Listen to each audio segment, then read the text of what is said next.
Bismillahirrahmanirrahim. Assalamualaikum warahmatullahi wabarakatuh.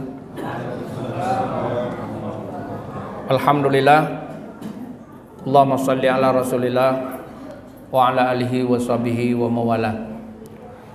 Asyhadu an la ilaha illallah wahdahu la syarikalah wa asyhadu anna Muhammadan abduhu wa rasuluh. Allahumma shalli wa sallim wa barik ala sayyidina Muhammad wa ala alihi wa sahbihi ajmain.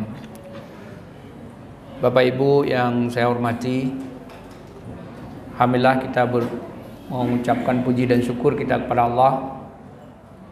Semoga seluruh amal soleh yang kita lakukan di bulan Ramadan ini Allah terima sebagai pemberat amal kebaikan kita di yaumil akhir, dan seluruh kesalahan dan maksiat yang kita tinggalkan, yang kita berupaya untuk meninggalkannya, itu juga menjadi peringan amal kejahatan kita di akhirat nantinya. Salawat dan salam sama-sama kita sanjungkan pangkuan Nabi besar Muhammad SAW, para keluarganya, sahabat-sahabatnya, dan orang-orang yang setia mengikutinya, sambung menyambung sampai dunia akhir kelak. Dalam riwayat Imam Muslim, Rasulullah SAW bersabda, barang siapa yang bersalawat kepadaku dengan satu salawat, maka Allah akan bersalawat kepadanya 10 salawat. Barang siapa bersalawat kepadaku satu salawat, Allah akan mengampuni darinya 10 kesalahan.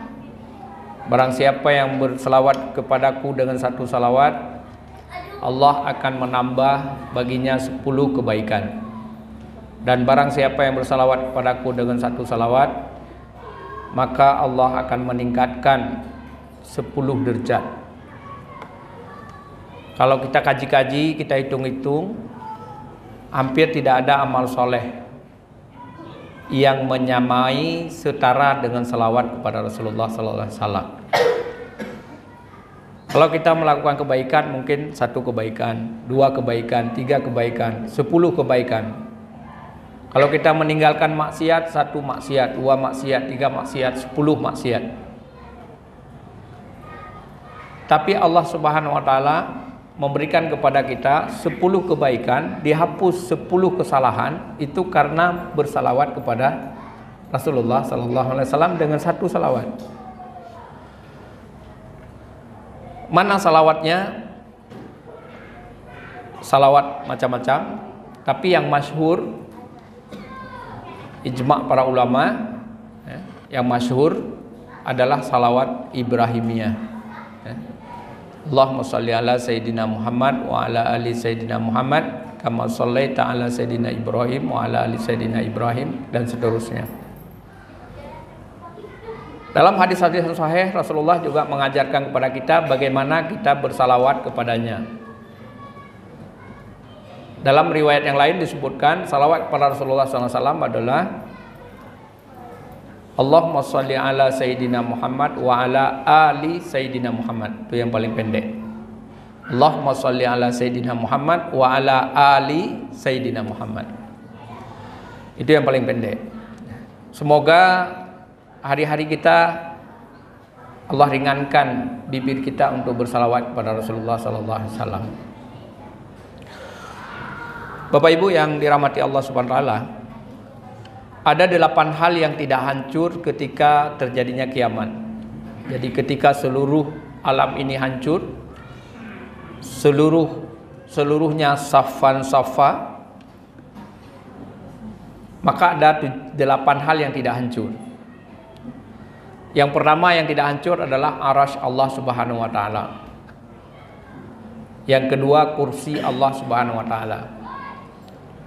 Yang ketiga lauh mahfud, Big Bang data seluruh makhluk Allah. Sejak sebelum diciptakan sampai setelah kiamat, itu seluruh datanya ada di Big Bang data lauh mahfud. Berapa jumlah rumput yang ada di bumi ini, ada datanya di lauh mahfud. Berapa jumlah daun kayu yang ada di dunia ini sejak dari pertama kali dunia diciptakan sampai dunia kiamat ada di Lauh Mahfuz. Berapa jumlah manusia sejak dari Nabi Adam sampai dengan jumlah manusia terakhir sebelum kiamat ada datanya di Lauh Mahfuz. Seluruhnya ada di Lauh Mahfuz. Itu Big Bang data. Itu sudah hancur. Yang keempat yang gak hancur adalah surga. Yang kelima neraka. Yang keenam kalam Allah Subhanahu wa ta'ala. Al-Quran adalah salah satu kalam Allah dan tidak hancur dengan kiamat terjadi. Al-Quran kalam Allah Subhanahu wa ta'ala, salah satu kalam Allah. Allah berkalam dengan makhluknya sepanjang, kalau kita bilang sepanjang zaman, seolah-olah ada zaman bagi Allah, padahal bagi Allah tidak ada zaman. Sebelum ada zaman sudah ada Allah, setelah zamannya berakhir Allah masih ada. Jadi pada Allah tidak ada zaman. Jadi kalau kita bilang sepanjang zaman, sama Allah tidak ada zaman. Tapi Allah Subhanahu wa ta'ala berkalam kepada seluruh makhluknya. Ada yang Allah berkalam secara langsung, ada yang Allah berkalam melalui perantara malaikat Jibril. Al-Quran salah satu kalam Allah Subhanahu wa ta'ala. Salah satu, bukan cuma itu. Jadi Allah Subhanahu wa ta'ala berkalam dengan seluruh makhluknya, terutama para aulia Allah Subhanahu wa ta'ala. Para anbiya memang sudah nggak ada lagi, para nabi tidak ada lagi, para rasul tidak ada lagi. Tapi para aulia Allah Subhanahu wa ta'ala tetap masih ada sampai sepanjang zaman, sampai umur umat orang-orang beriman itu berakhir.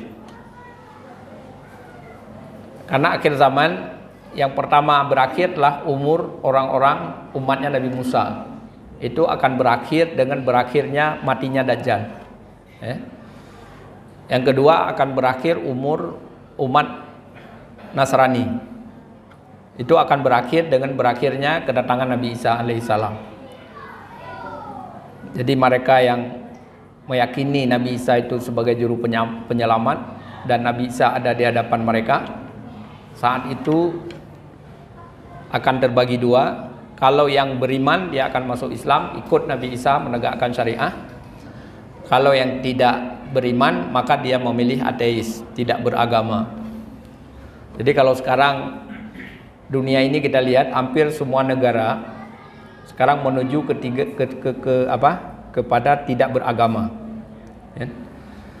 Amerika sendiri itu sudah ribuan gereja dijual. Itu Amerika, ribuan gereja dijual. Kenapa dijual? Karena tidak ada lagi yang pergi ke gereja. Karena mereka memilih ateis, tidak lagi memilih Katolik. Amerika memilih, Eropa secara umum kan Protestan. Kalau Itali Katolik. Bedanya kalau Protestan dia pakai pendeta, kalau Katolik dia pakai uskup, pastor. Kalau uskup dia punya imam besar. Kalau Protestan tidak, masing-masing gereja punya kebijakan sendiri dan hidup sendiri, semuanya punya kebijakan masing-masing. Nah itu akan berakhir dengan dengan turunnya Nabi Isa alaihissalam. Nah umat Muhammad, umat Nabi yang beriman itu akan berakhir dengan setelah matahari keluar dari barat. Terjadi angin lembut dari arah Yaman atau dari arah timur Madinah, maka seluruh orang yang beriman itu wafat serentak. Nah setelah itu tinggallah dunia ini dihuni oleh orang yang tidak beragama, ateis. Berapa lama? Wallahu alam. Saat itulah yang terjadi huru-hara kiamat besar. Kepada mereka lah ditimpakan huru-hara kiamat besar. Setelah orang-orang beriman sudah tidak ada lagi. Tidak ada lagi di dunia ini yang mengucapkan Allah. Tidak ada lagi di dunia ini yang bertauhid. Tidak ada lagi dunia ini yang menyembah Allah Subhanahu wa taala. Ka'bah sudah tidak ada lagi, sudah menjadi sarang, ya sudah menjadi sarang binatang, sudah tempat anjing beranak segala macam. Hajarul Aswad sudah diangkat oleh Allah Subhanahu wa taala. Itu tidak ada lagi. Itu akan berakhir. Nah, jamaah yang dimuliakan oleh Allah Subhanahu wa taala, Al-Quran yang merupakan kalam Allah Subhanahu wa taala, para ulama mendefinisikan sebagai 6 hal yang masuk dalam definisi Quran. Yang pertama adalah kalam Allah. Masuk. Tadi satu kalam Allah. Quran adalah kalam Allah. Yang kedua, Al-Munzil, yang diturunkan kepada Rasulullah sallallahu alaihi wasallam melalui malaikat Jibril. Jadi ini definisi kedua. Definisi ketiga, Al-Quran itu menjadi ibadah bagi yang membacanya. Ini yang membedakan nanti antara hadis kursi dengan Quran. Hadis kursi dengan Al-Quran. Hadis kursi adalah kalam Allah yang diturunkan kepada Rasulullah SAW, tapi tidak menjadi ibadah bagi yang membacanya. Al-Quran adalah kalam Allah yang diturunkan kepada Rasulullah SAW, menjadi ibadah bagi yang membacanya. Kemudian yang keempat, dimulai dengan surat Al-Fatihah, diakhiri dengan surat An-Nas. Ada 114 surat. Itu Al-Quran. Jadi ada 114 surat. Yang kelima, dia berbahasa Arab. Jadi tidak ada yang bukan berbahasa Arab. Dia berbahasa Arab. Kalau terjemahan itu pikiran manusia, bukan kalam Allah. Jadi terjemahan Al-Quran itu pikiran manusia, bukan kalam Allah. Yang kalam Allah adalah yang bahasa Arabnya.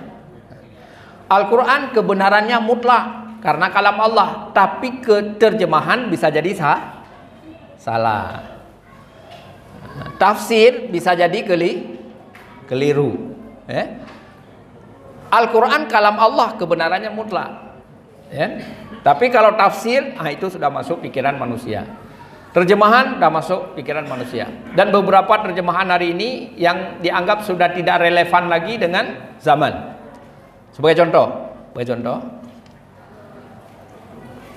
surat Al-Alaq itu bunyinya adalah wa idzas sama idzatir raj'i. Itu kalau Bapak Ibu punya Quran terjemahan bisa dilihat. Wassama idzatir raj'i, dan demi laut demi langit yang mengandung hujan. Itu terjemahan Departemen Agama. Jadi demi langit yang mengandung hujan. Padahal raj'i dalam bahasa Arab itu artinya rujuk. Rujuk itu apa? Rujuk kembali ya. Talak raj'i artinya talak yang masih boleh dirujuk. Berarti langit yang mengandung apa? Mengandung sesuatu yang mengembalikan. Jadi langit mengandung sesuatu yang mengembalikan. Maksudnya apa? Itulah atmosfer yang hari ini ditemukan. Dengan atmosfer itu mereka bisa, manusia bisa menciptakan satelit. Satelit itu menjadi alat teknologi yang bisa dipakai untuk mengembalikan semuanya. Hari ini kita berbicara pakai HP, itu suara kita dipantulkan kemudian dikembalikan. Seorang yang lain juga dikembalikan. Itu semuanya dikembalikan. Jadi langit kita ini mengandung sesuatu yang bisa mengembalikan. Artinya apa? Artinya seluruh suara yang pernah kita keluarkan itu nggak akan pernah hilang di alam semesta ini. Suara yang kita keluarkan itu nggak akan pernah hilang. Jadi dia terekam dengan baik, itu tersimpan dengan baik. Coba lihat tuh sekarang data digital seseorang, bisa hilang nggak? Bisa hilang nggak? Mau dihapus sekalipun tetap masih bisa dicari. Kenapa? Karena Was sama'i dzatir raj'i. Luar biasa. Ayat lain misalnya Allah SWT menyebutkan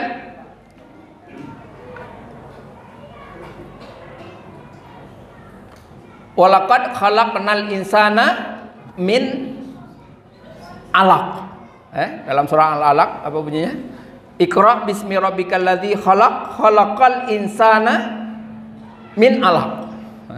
Khalaqal insana min alaq. Allah menjadikan manusia dari alaqun. Alaqun itu kalau kita buka Quran terjemahan itu diterjemahkan darah.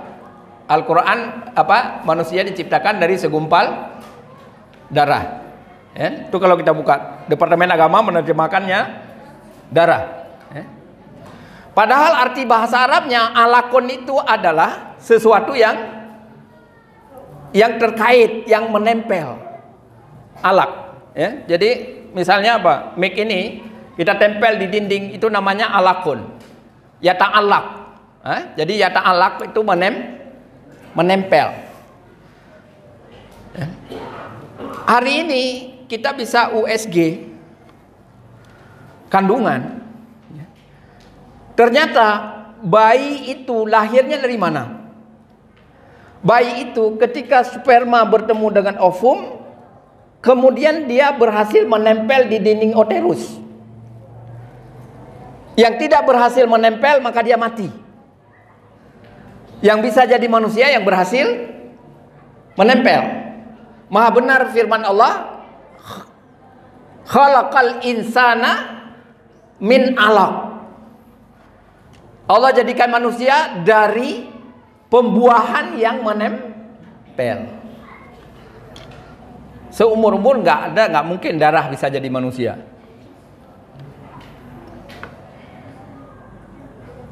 Contoh lain. Firman Allah Subhanahu wa taala dalam surah Ar-Rum. Ghulibatir Rum fi adnal ardi. Ada kalimat fi adnal ardi.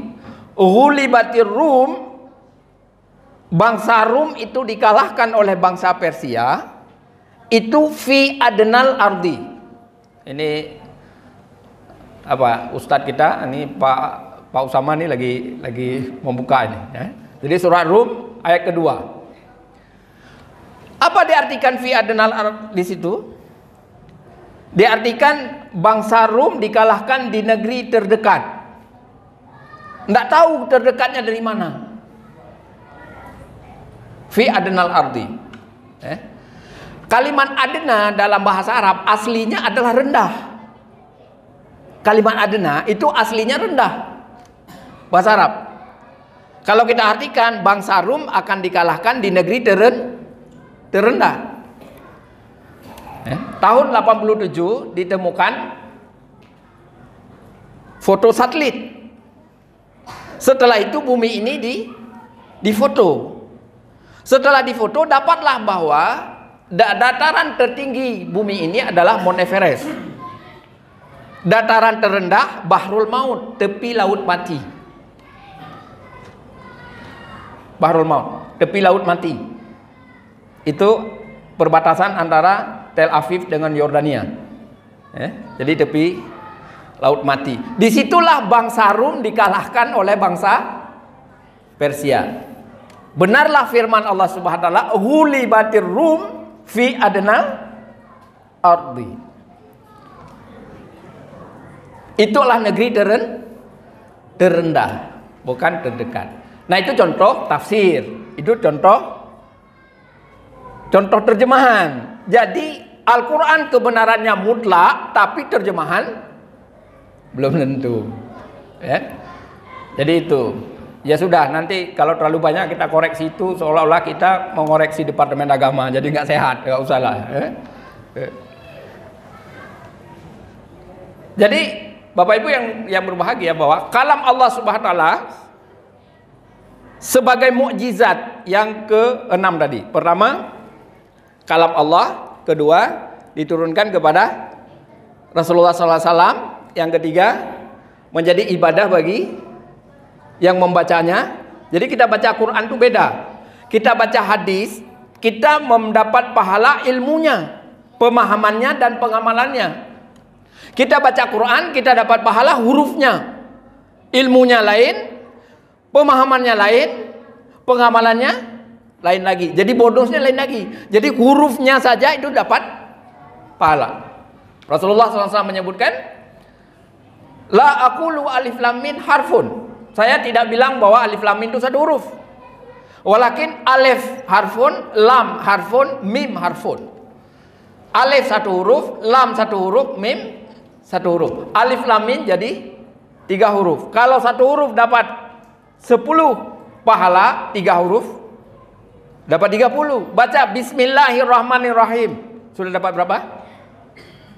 Bismillah berapa huruf? 19. 19 kali 10 dapat 190. Dapat 190 pahala hanya mengucapkan Bismillahirrahmanirrahim. Bismillah jelas ayat Al-Quran. Dalam surah An-Naml ayat 30. Innahu min Sulaimana wa innahu bismillahirrahmanirrahim. Itu tidak ada perdebatan.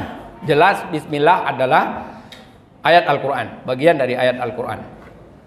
Itu jamaah yang dimuliakan oleh Allah Subhanahu wa taala. Al-Quran adalah mukjizat. Contoh tadi mukjizat.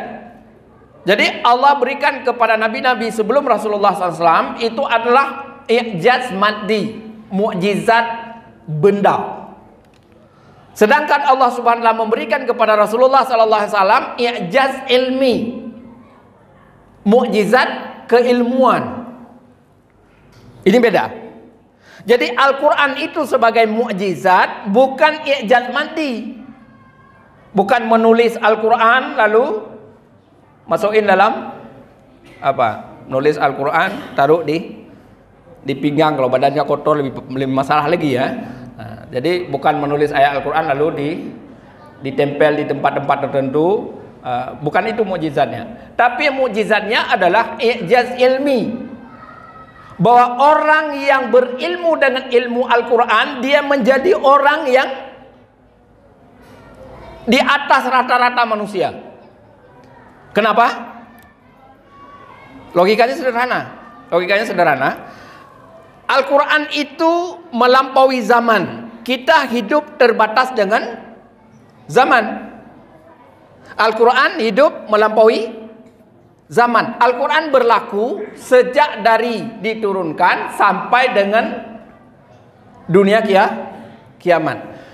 Jadi tingkat teknologi manusia seberapa majunya nanti mendekati kiamat, itu Al-Quran sudah melampaui. Al-Quran sudah melampaui.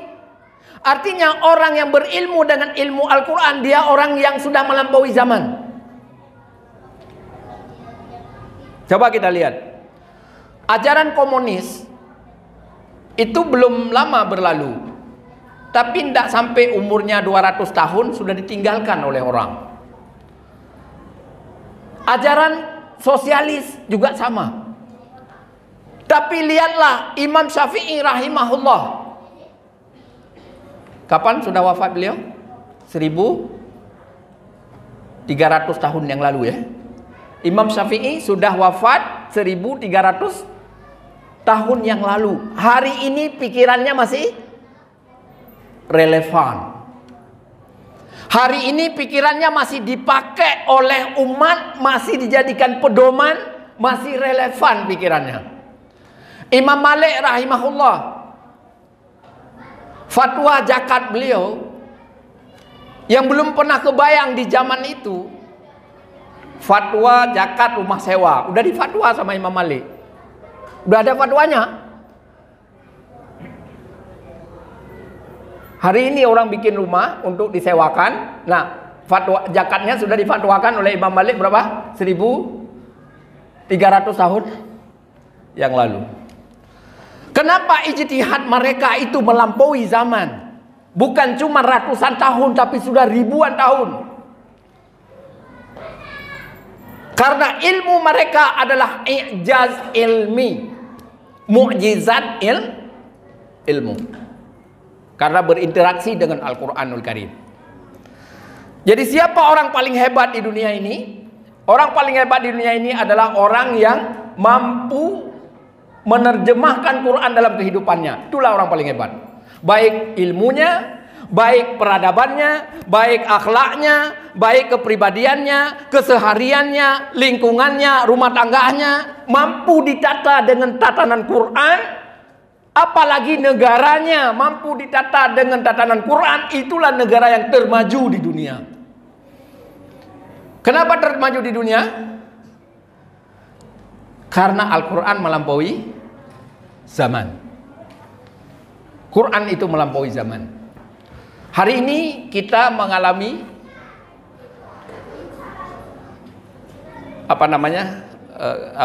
kesedihan yang luar biasa, terutama peristiwa terjadi kemarin, di mana negara yang selama ini dianggap sebagai negara yang melindungi hak asasi manusia, gerakan pembakaran Quran di Swedia, ya baru 2 hari yang lalu, ya. Jadi gerakan pembakaran Quran di Swedia. Jadi sangat luar biasa bagaimana sekarang ini kalam Allah Subhanahu wa taala diinjak-injak, dihina, dibakar. Bagaimana yang terjadi sekarang ini di Masjidil Aqsa? Orang sedang baca Quran, sedang tadarus, ditembakin, diusir. Ratusan kaum muslimin mengalami luka-luka karena diberondong sedang melakukan sholat tarawih. Itu yang terjadi di Masjidil Aqsa. Jamaah yang dimuliakan oleh Allah Subhanahu wa taala. Jadi Quran ini adalah sebagai kalam Allah Subhanahu wa taala yang menjadi mukjizat kepada kita. Kalau mukjizatnya kepada Rasulullah sallallahu alaihi wasallam, Rasulullah sudah wafat. Tapi mukjizatnya masih mengalir kepada kita sampai hari ini, adanya Quran. Quran adalah ijaz ilmi. Apa kewajiban kita? Tentunya kewajiban kita terhadap Al-Quran yang pertama, kewajiban kita membaca. Orang yang bersusah payah baca Quran dapat 2 pahala, kata Rasulullah SAW. Udah baca hurufnya ini nggak benar, ulang lagi. Begitu payahnya dia membaca Quran dapat 2 pahala. 1 pahala baca Quran, yang kedua pahala susah. Jadi susah membaca Quran dapat pahala. Ada yang lain bonus seperti ini? Nggak ada. Yang kedua, kita berusaha untuk memahaminya, mengilmuinya. Kemudian yang ketiga, kita berusaha mengamalkannya. Yang keempat, berusaha untuk mensosialisasikannya atau mendakwahkannya. Yang kelima adalah membelanya dari semua ancaman yang mengancam Al-Quran. Maka harta, jiwa raga kita, nyawa kita lebih berharga 1 ayat Al-Quran daripada nyawa kita. Jadi nyawa kita apabila habis membela 1 ayat Al-Quran, disitulah nyawa kita jadi berharga. Nyawa kita jadi berharga karena membela Quran. Kalau enggak, belum tentu berharga. Orang meninggal, coba lihat orang meninggal. Enggak meninggal di medan jihad, meninggalnya di tempat tidur. Enggak meninggal di medan jihad, meninggalnya di rumah sakit. Bedanya apa? Meninggal di tempat jihad mendapat pahala, meninggal di rumah sakit habis harta warisan. Apa bedanya? Udah habis harta warisan, meninggal. Meninggal di medan jihad dapat pahala. Orang yang syahid bisa mengadvokasi 70 kerabatnya, keluarganya. Itu kan di akhirat bisa mengadvokasi 70 kerabatnya, orang yang mati syahid. Yang hafiz Quran, anak-anak yang hafiz Quran, kita yang hafal Quran, itu diberikan hak oleh Allah Subhanahu wa taala untuk mengadvokasi, namanya advokasi, bukan bahasa agama ya, bahasa agama syafaat. Jadi bisa mensyafaatkan 40 keluarganya, 40 kerabatnya. Jadi kalau ada anak-anak kita yang hafal Quran, maka dia nanti di akhirat diberikan hak oleh Allah Subhanahu wa taala untuk diberikan syafaat, mengadvokasi 40 orang dari ancaman neraka. Itu Allah kasih kepada yang hafiz Quran. Begitu mulianya Al-Quran.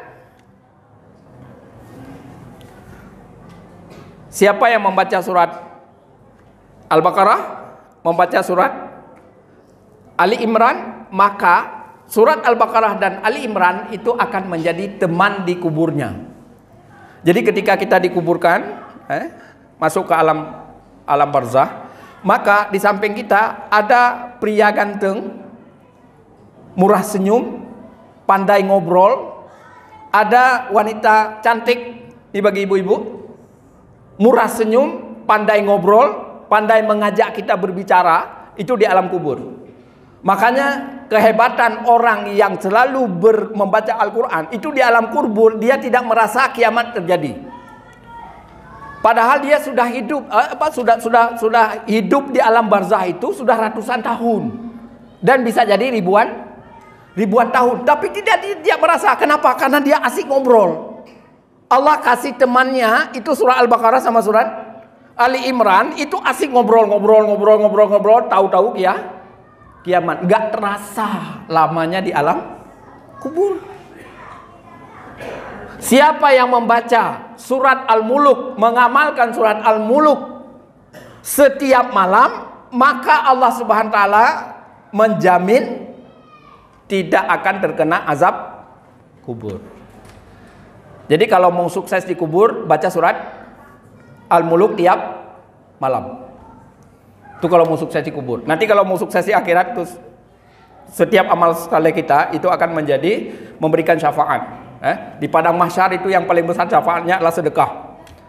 Karena yang menjadi payung ketika matahari didekatkan itu adalah sedekah. Tergantung